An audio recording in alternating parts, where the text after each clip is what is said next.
ऐ BJP के नेताओं, अपनी पत्नी और बच्चे से लिखवा करके दो अपने घर से कि शराब की दुकान पुनः खुलनी चाहिए।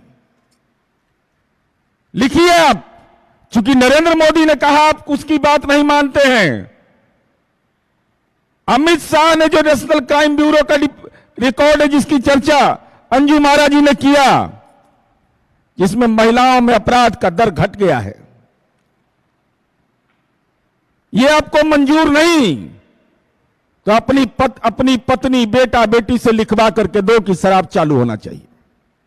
जदयू के शराबी नेताओं, तुम अपने बीवियों से लिखवा करके बिहार के जनता को एक गारंटी दो कि हमारे पति शराब नहीं पिएंगे। जिस दल के टॉप टू बॉटम सब शराब पीते हो, शराबी हो, वो गारंटी मांगता है। अपने पत्नी और बच्चों से लिख करके बिहार के जनता के दो कि बिहार में अगर शराब बिकेगा तो उसके जिम्मेवार नीतीश कुमार होंगे।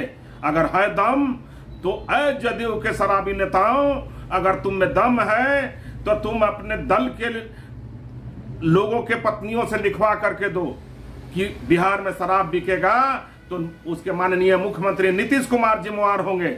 और तुम बोलते हो कि नेता तय करते हैं। जदयू के अगर किसी नेता में दम है तो वो जो है अपने दल के प्रधानमंत्री का नाम घोषणा करे और बताए कि कौन तुम्हारे दल का प्रधानमंत्री बनेगा और कब बनेगा। हिम्मत है तो बता करके दिखा। जहां तक बात है टटराने का टटराते रहिए, और मोकामा में पुदीना जैसा मसले जाने वाले लोग क्या बोलेंगे।